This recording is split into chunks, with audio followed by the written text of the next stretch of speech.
it's been about 27, 28, 30 degrees out, and Sharon had a water leak on her car, and it was the expansion tank sprung a leak.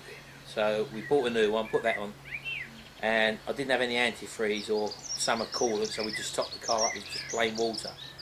And that's all right when it's running about 21, 22 degrees out external air temperature, but because of the hot weather we've been having, as soon as you get above 25 or 26 ambient temperature outside, water just isn't good enough to cool the engine down.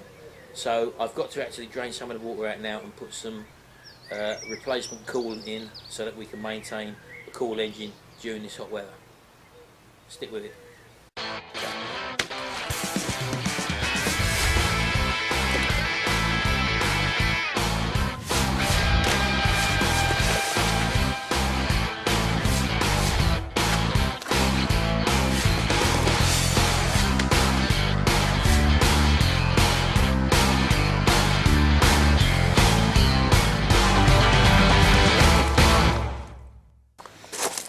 First of all, these old full Mondeos have got the old bonnet release here, so you basically release and then turn the key the other way and up she comes.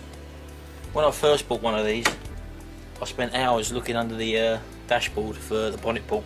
I need to have the bloke who sold me the car to it's at the front here, so just be careful. Right, well here's the underside of the 1.8 Mondeo bonnet, and this is the expansion tank that sprung a leak right underneath.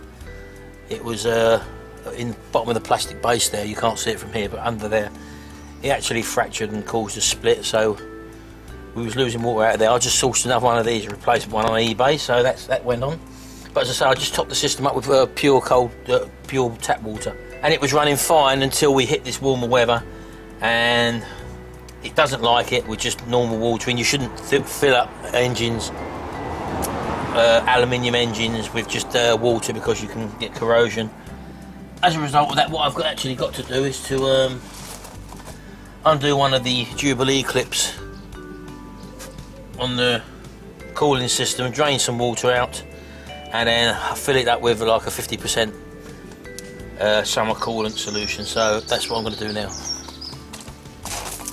Right, well I've spotted a Jubilee clip on the top of the engine that fixes to the radiator, which I'm going to try and undo, and then persevere to drain the water out. So if you just bear with me for a minute. Never easy really, these things, but I'm hoping to get on it from here. Whoever's put that clip on, put it on at a funny angle. Right, I can't actually get onto the head of that clip down there because the headlight inside cowling is in the way, and I also can't get onto the expansion tank end. So what I'm going to have to do is to remove this cover here from the air filter, because just underneath the air filter hose going to the inlet manifold is another joint which I think I can gain access to. So it means removing these 3 screws here. That's the thing with working on modern type cars, everything's crammed in so tight and very difficult to get to. I'll just undo these 3 screws here. Plus it will give me a chance to see the condition of the air filter. If I just lift that out of there.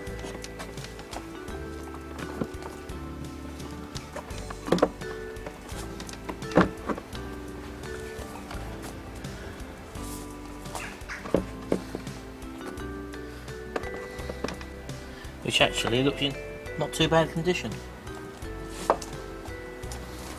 I can just remove that vacuum hose there, and I can lift this right out of the way. And as I say, underneath here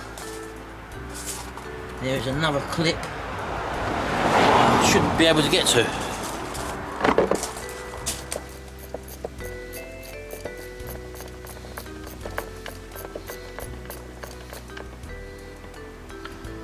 Right, that's the clip loose enough. Now I've just got to prise it off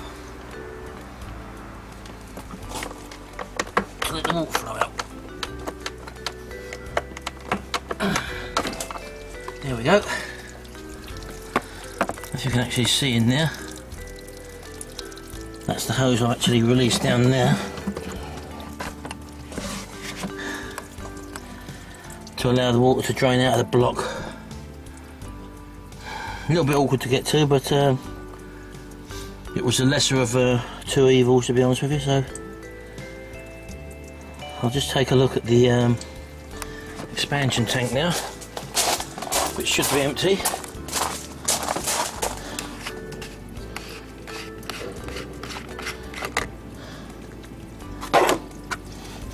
Well, now I've removed that cap, you can probably see that the water should be rushing out now. There we go. So we'll wait for that to drain out, put that back on, and pour the antifreeze in, or the summer coolant if you want to call it that. It's just so fiddly, as I say, because there's not much room to work in these new modern engine bays.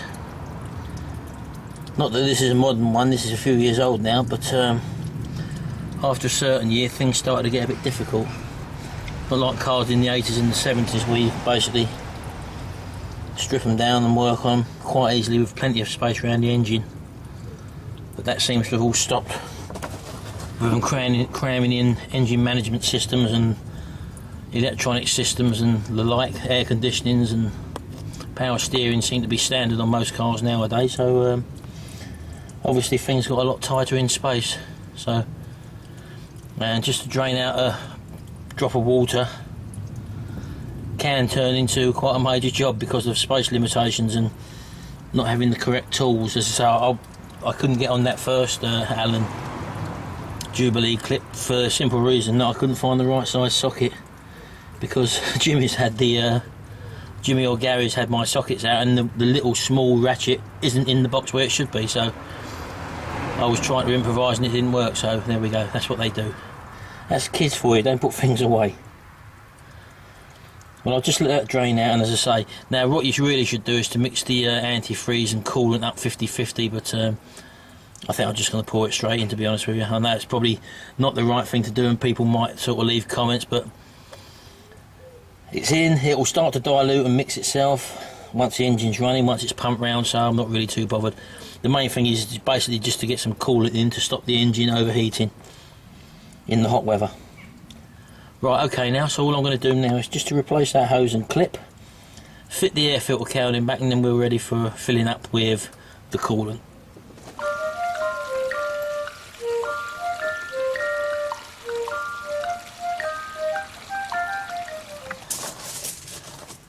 Right, everything's back together.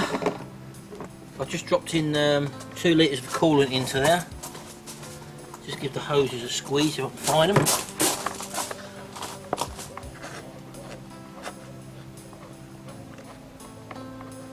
And then we're going to start the car up, let it run, let it warm up, and get things circulating. So put the lid back on there. Move that up, get all the tools out of the way. Alright, just start the car.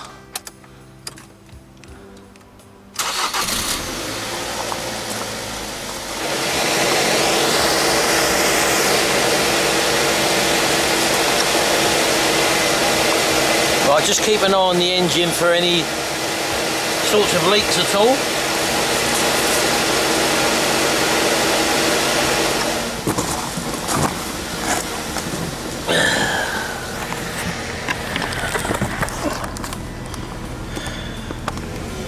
Right, the car's obviously cold at the moment, so we're just going to warm it up now.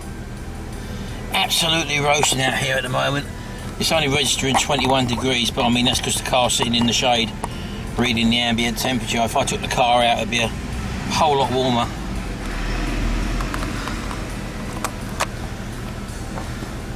Well, in actual fact, what I'm going to do is just put my seatbelt on and just take the car around the block and monitor the temperature and see what happens. As I say, all I've basically drained off is probably about 2.5 litres of water, and refilled it with 2 litres of neat fluid. So I'm just going to be keeping my eye on the gauge. Absolutely lovely. Lucky I got aircon in these cars. Absolutely lovely. So I mean, the time, it's a Friday morning at 11:30. The temperature gauge is actually showing the cars up to temperature already. There's one thing about these Ford Mondeos, they do reach temperature pretty quickly. Now again, I'm not going to stray too far from home because I'm keeping my eye on that gauge to see if it reaches above the halfway line. It normally settles to the halfway line, which is actually done at the moment. And as I say, I'm hoping that the fluid that I've put in the expansion tank has worked its way through the actual system. Although there will still be some in the expansion tank, I know that, but I'm not too worried about that. As I say, it is a summer coolant as well as an antifreeze, so you know it's got antifreeze in it. And as I say, some of these engines, these highly tuned engines, or these short stroke engines for example, are not pure water isn't enough to cool the engines down. So this is the village of Woodall Spa, by the way, where we're going. This is my village in Lincolnshire in the UK, for those of you who don't know. And as I say, it's a Friday morning, 11:30. Normally people will be at work now, but this is what I love about working from home, doing my own thing. When I used to be at work many moons ago, I used to have to wait for 12 o'clock to come to have a dinner break, hide out the way. He was getting mundane jobs to do, and oh, absolutely so boring, absolutely so boring. So I made the decision in 2005 to basically leave work, leave the system that I'd worked in since the age of 16 to the age of 41, and basically try and make a go of it on my own. And that was, we're in 2013 at the time of me doing this video.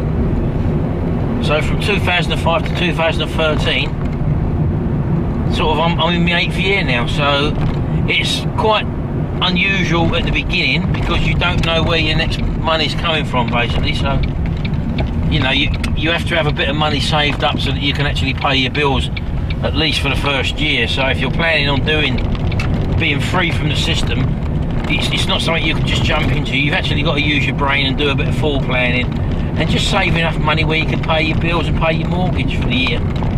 I'm lucky enough to have paid all my mortgage off now, as I say, with my dealings within the last sort of 8 years, and all I have to cover really is my bills. And everyone's got them: council tax, electricity, gas, telephone bill, water rates, that sort of stuff. So you know, you're actually free from the constraints that this system we work under puts you in. So far we're still okay with the temperature. It's showing exactly the same halfway, but the external air temperature at the moment is still registering 22 degrees.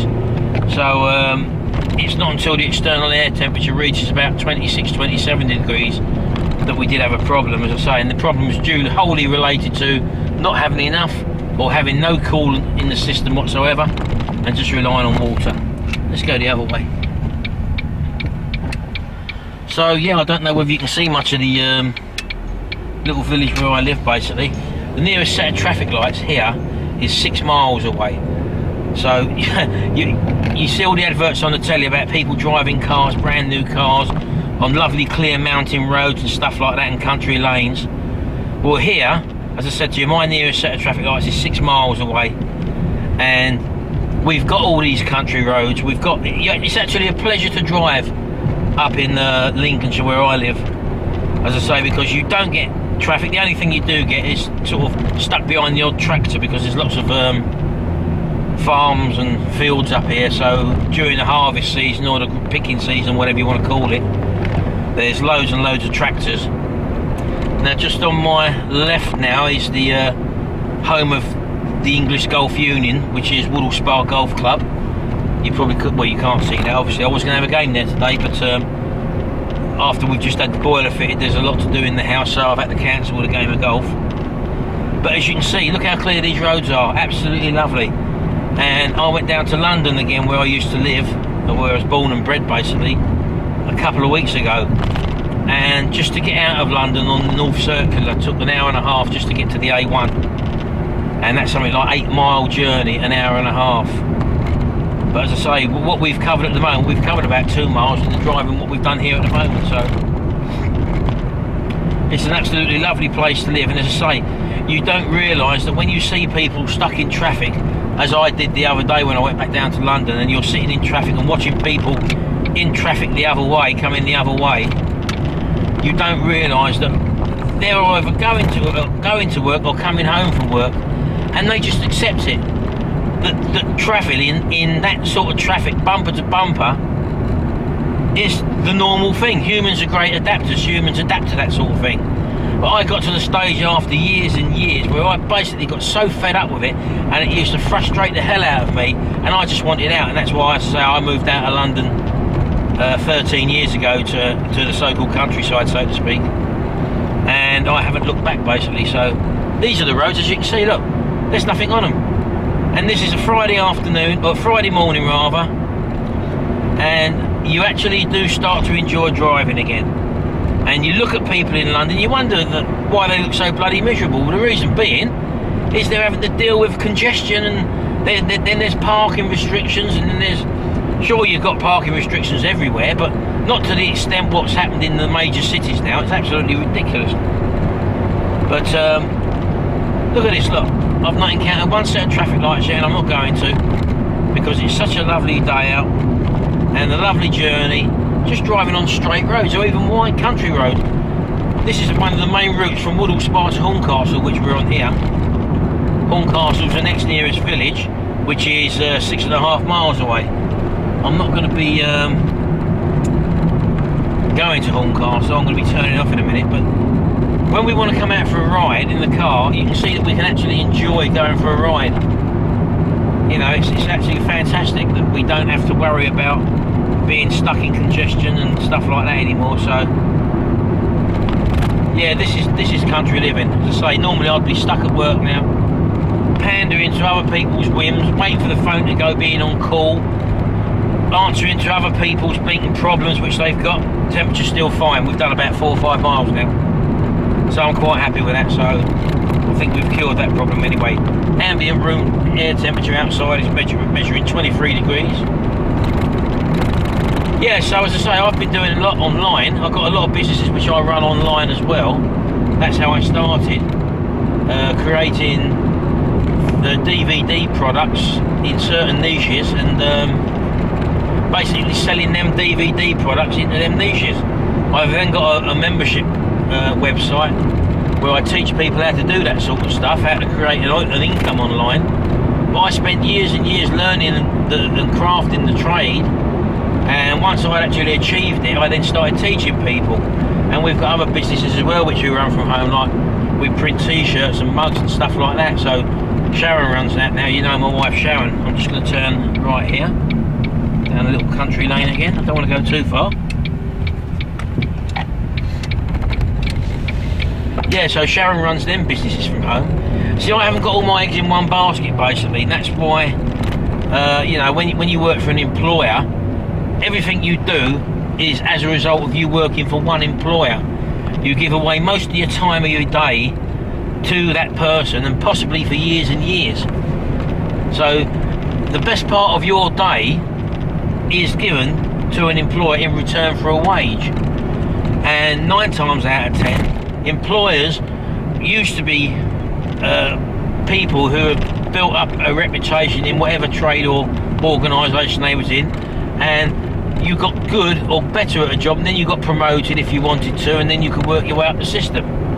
But unfortunately, over the last sort of 10 to 15 years, what tends to have happened is the companies have started to get run by account book managers who are basically only interested in balance sheets or budgets at the end of the year and cutting back. And unfortunately, when you're dealing with humans, humans are sort of creatures that don't like change, and especially when it's changed with regards to making them more value for money or stuff like that, or cutting back on wages and stuff like that, or bringing other contractors in to do your work and then trying to make you work harder, threatening you with your job. That sort of thing does go on, and it has happened.